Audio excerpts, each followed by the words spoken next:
where you start to explore, or where you find a problem and you see, okay, there is a problem out there. There is something missing in the world, and you know that you can make it better with whatever you have in your mind. So this is the idea phase. The next phase is basically the hypothesis phase, is where you actually found a problem worth solving. And this is a very important aspect. There must be a problem which is worth solving.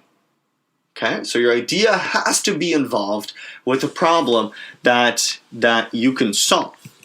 The next part is basically you go out there, you go out of the building, you present basically what you have out there, and you go out of the building to basically speak with potential customers, with other people, to validate your hypothesis. Does your idea, or does the problem that you have seen out there, does it exist or not? Or is it just a problem that I've seen but maybe a lot of other people did not? So this is why it is the most important part in this startup life cycle, is to get out of the building. This is what Steve Blank always tells you, is you have to get out of the building and explore exactly the topic that you have. Now, the last kind of part of this startup life cycle in the early stage phase is you prototype something. You build your first product and you build your first service so that you can exactly as well validate again your hypothesis with a product that you have. So you build something, a very, very simple version of your product, the so-called MVP, the minimum viable product, and you test it. You test it with the people that you've spoken about, you give it out to the world, and you see, and you validate again, does your idea have basically, is it a problem worth solving or not? Now, for the purpose of this video, we will focus on the last two steps, on the presenting part and on the prototyping part of the early stage phase startup life cycle. And we will determine how does product market fit actually fit into this two stages. Now, why am I actually telling you this? And why is product market fit so important? I hate to be the bad guy who destroys your dream, but this is the sad reality. Fun fact, 9 out of 10 startups fail.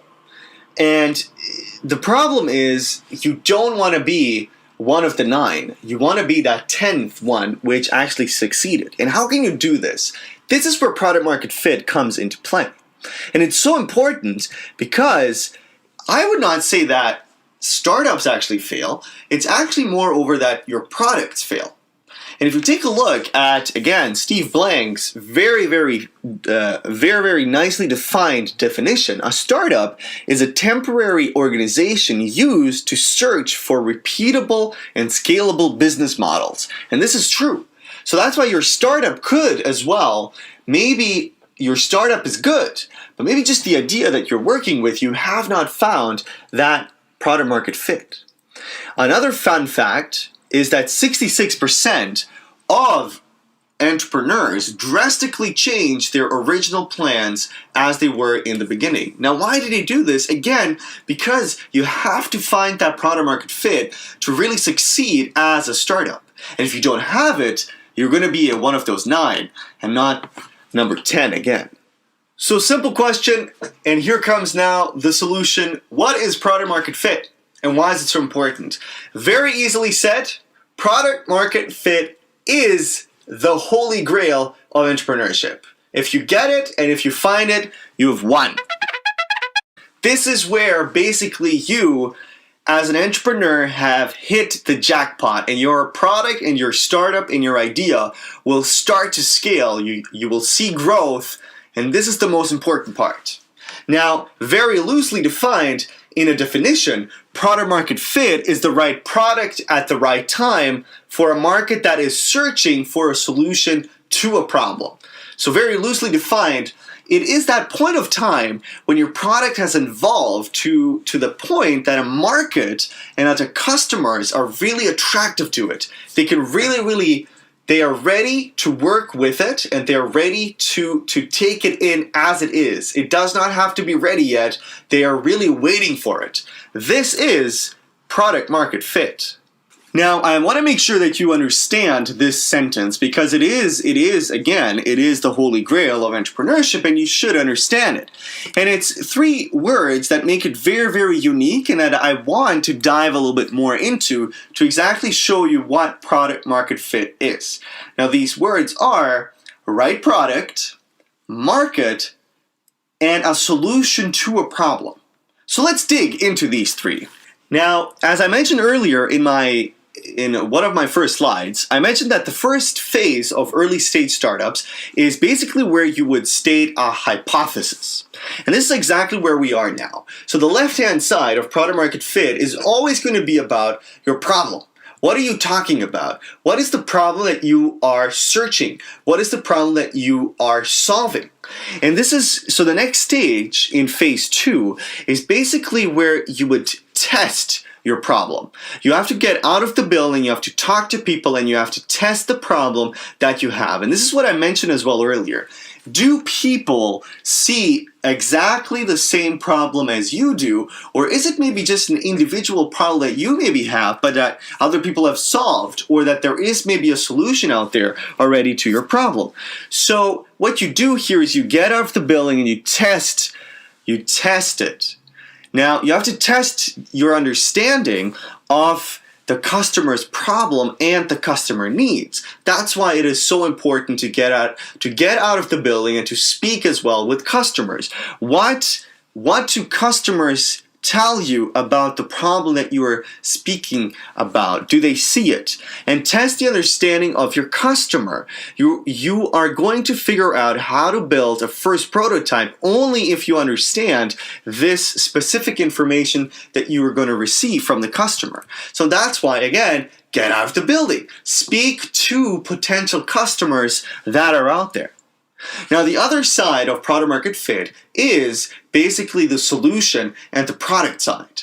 And this is where you want to test now, not the problem, but you want to test the solution.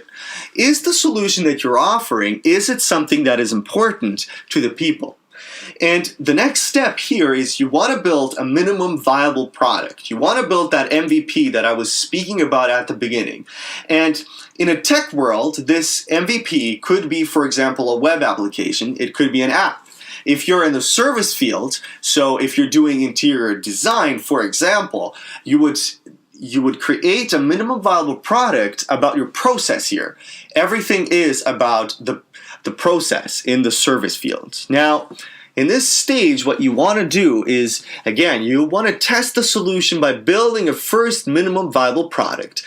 This will give you the opportunity to understand the customer's needs and where your solution actually matches it. A very important part. And this gives you basically, again, an understanding for the customer needs. And this is basically where everything comes together. You have the problem, you have the solution, and this is where basically the holy grail comes into play, and you have found product market fit. Now, very easily said, and there is a very easy question that you have to ask yourself, and you have to be very, very honest with yourself here. Ask yourself now, am I building or am I offering something people really want? I'm going to give you a couple of seconds. Now, there is basically two answers to this question. There is the yes part. Good. That means you have found product market fit if you were honest to yourself and your product is scaling, people love it, everything is good. Unfortunately, what I hear most of the time, or what I have to tell entrepreneurs, is that no, you're not building or offering something people really want.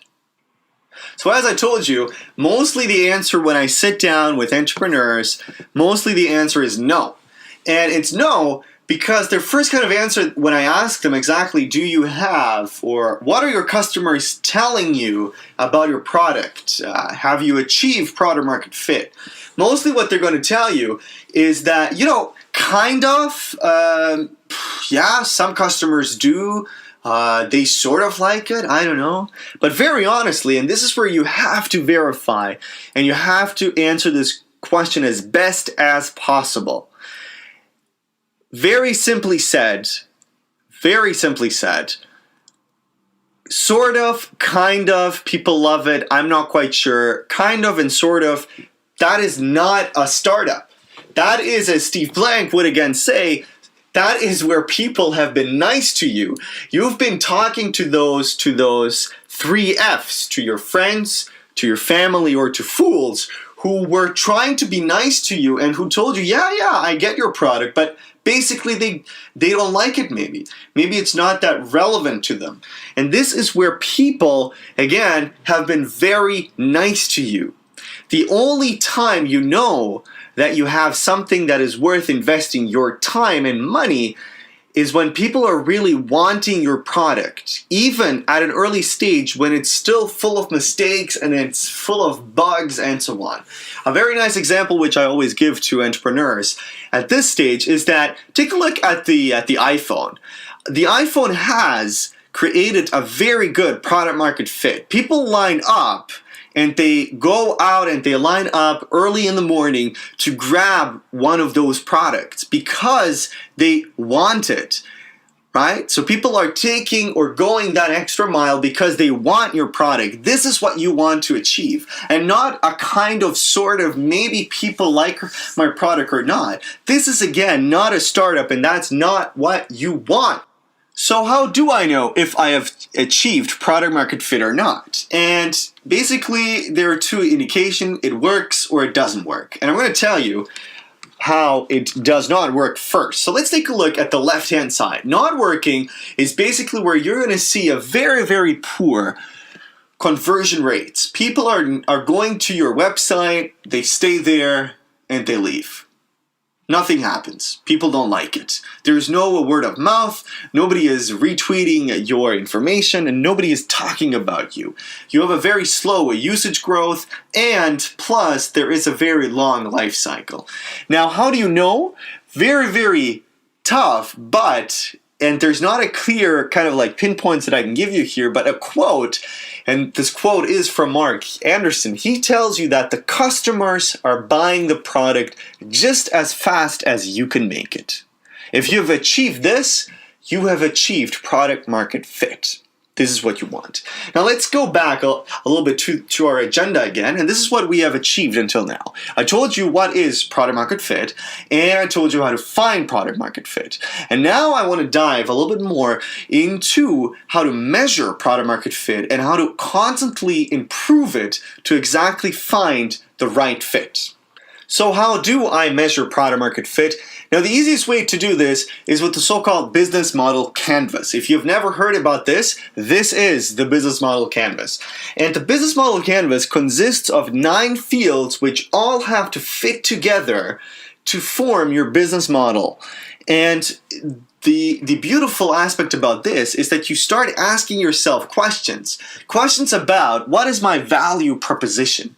How do I deal with customers? What are my revenues? What are my costs? What are my key partners? And all of these questions actually combine, and you start really to think about not only your business model, but you find as well the value proposition and that the customer fields have to fit together. And this is where we are speaking about product market fit. Now, I can't go really that deep into this, but I do have one video, and this is video number 2 on my website, which is going to be just about exactly this business model canvas, so make sure to check that out. So these are the key metrics that you have to deal with before you find product market fit. And we're talking here about these 5. And we're talking about, the first one is acquisition. So how do users actually find you? And we speak here about the homepage, about maybe ads. So how do people from this entire world, how do people come from wherever they are to find you? The next one is activation. Do users have a great first experience? This is very crucial, because even if they have found you and they were on your homepage, they've used your service, or they have used your app, did they have a great first experience? The next one is the retention. So do users come back? Do users use your service only once? Do they only use your app maybe once and then never come back? Or do they really come back and use it on a daily basis? The next one is revenue. How do you make money? And the last one is referral. So do users tell others about how great your product is? So these are the 5 key metrics that you have to be measuring as an early stage entrepreneur. Now, I could be talking 2 hours just about each one of those and telling you exactly how you should be doing this, but this is not the purpose of this video. But check out as well the other videos on my homepage to learn more about how exactly to measure, for example, activation. So this is it. Now, there are particularly two of these that are really your value metrics for finding product market fit. And this is activation and the retention. And basically what you're trying to ask yourself here is, do users have a great first experience and do users come back? Because this is where you will determine, did you find product market fit or not? Because if users are coming back and they like your product, then most likely you have found the holy grail. Now, after product market fit, so take a look at the slide again. It says after product market fit, it slightly changes because you have found the activation and you have found that people are really liking your product and that they're coming back. Now, after product market fit there are 2 other metrics. So it's acquisition and it's referral. Acquisition are people finding you, and referral are people actually telling their friends. And this is what the growth metrics are all about. If you have to constantly, day by day, work on the acquisition and on the referral to see a growth pattern for your startup. So if we bring now everything back together and we bring it together into a product market fit life cycle, this life cycle has 6 stages. And basically where you always begin is at the top. You're going to be talking about your product hypothesis, and you're going to be defining at this stage, what is your big vision? What do you want to achieve? And what exactly is your product? And what is the problem that you might see or that you might have out there? Now, the next step is identifying your customers. You have to know who are your customers. In my daily one-on-ones with entrepreneurs, one of my first questions that I would ask in the first 10 minutes is, who are your customers? Who deals with your product on a day-to-day basis? And everybody has a customer. It does not matter if you're in the tech industry, if you are doing an app, or if you have a service out there. Everybody has a customer, because that is the simple logic of businesses out there, is that you're solving a problem and that customers are having this problem. So identify it. Find exactly who is the customer. Now, I'm not telling you here to identify exactly the entire scope of your market, but identify these key players who at the beginning as an early stage entrepreneur who are really important for you. Who are the people who are going to deal with your product on a day-to-day basis? If you know that, then go to step number 3 and build a minimum viable product, the MVP. And you have to think here, and you have to ask yourself, how am I going to position myself? What is my go-to market strategy? If I have a product, what will exactly be the key values or the key proposition that I'm offering people for solving their problems? So after you have tested and you went out of the building and you have really tried to find a common ground there, the next stage is to analyze. And you use exactly the private metrics that we were just speaking about in the last slide. You have to know and you have to determine, what is your retention rate?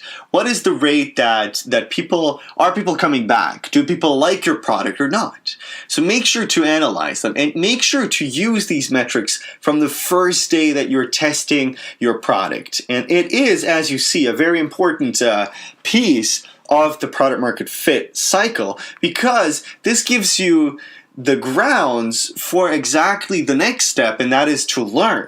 You have to learn and you have to analyze. You have to analyze exactly your hypothesis. You have to analyze how is your product doing. And if it's not doing good, pivot. Make a change to it. Make a slight change to your product. Shift it. pivot to your next level so that you can do this product market fit cycle again. And this is an important feature because it is a cycle, because the product market fit exercise assumes that you will be going through this cycle a couple of times until really hitting the jackpot, until finding that product market fit. Because, for example, maybe the customer segment that you have determined is not the one that you want to deal with, or you build an MVP but the people don't like it. So it is a cycle, and you really have to go through this a lot of times, and it is an exercise that you have to do at the beginning. And I know that early stage entrepreneurs don't think about analyzing this with private metrics that they can build, but it is the most important part what you can do out there. You have to analyze them, and you have to find those metrics, and you have to really analyze it according to the metrics and not just speak about it and think that you know it the right way. So let's wrap up and let's see what you have learned for this video today. And these are the lessons that you have learned throughout this video today. Take a look and work on it. You really have to work on your product, on your market, and on your solution. As I told you, the important part here is you really have to go and define them. You have to get out of the building, you have to speak with people, and really try to define as well, what is the problem that I'm solving? What is the product that I'm offering? Who are the people who will use this product on a daily basis? What is my solution? Is it good enough for the people or not? And this is where it is very important. You have to go out of the building. You have to get out of the building, and you have to test both the problem and the solution. Why? Because we don't speculate in startups. What we do is we want to validate ideas. We want to validate our hypothesis. We want to validate, does this make sense or not? And the only way to do this is to speak with potential customers who are going to be using this on a daily basis. So go out there, test your product, and test your solution. The next step, as I told you, no speculations, no assumptions. What you need to have is hard facts. And the only way that you can get hard facts is with metrics. You have to be measuring metrics. And it's very, very easy to do this. And there are tons of tools out there. And if you have a question, just drop me a line on this. But basically, you have to gather facts and you have to make decisions according to the facts, not to a speculation or to an assumption that you think that the customer might like. Maybe he doesn't. Last but not least, and this is where we just took a look at this, you really have to think about what you're doing out there. Take a look at your product market life cycle again and do it accordingly to these steps. Think about it, work on it, learn from it, and repeat. Repeat because it is a cycle, and a cycle will or could take some time until you really find that product market fit that you have in the end. That is the important part. The most important part that I want to give you now, and this is really, really the most important part that you have to know from this video, no speculations, no assumptions, get hard facts, think about it, work on a product, learn from your hard metrics that you have gathered, and repeat if it does not hit the product market fit holy grail. Now, before we wrap up, I just want to make sure that I give you as well the possibility to actually talk. So let's talk. I told you that I am a startup mentor, so I help and I deal with these questions on a daily basis. And I offer free one-on-one mentoring sessions, both online and in person. So if you're struggling with your product market fit, or if you just want to talk about your idea and you want to get some feedback on that, feel free to book your free session, and you can book it on milanvukas.youcanbook.me. And you'll find the link for this directly under this video. So book your session, it's free anyways, and we can definitely take a look into that. Now, I like to finish all of my videos with a nice kind of quote that you can leave this video and think about it while you're actually trying to find your product market fit. And today's quote is from Mark Anderson, and it says that in a startup, absolutely nothing happens unless you make it happen. And it's absolutely true. You have to be the key driver of your startup. And you have to do it in a smart way with finding first your product market fit and then scaling, not investing time and money and everything else while you did not maybe find that product market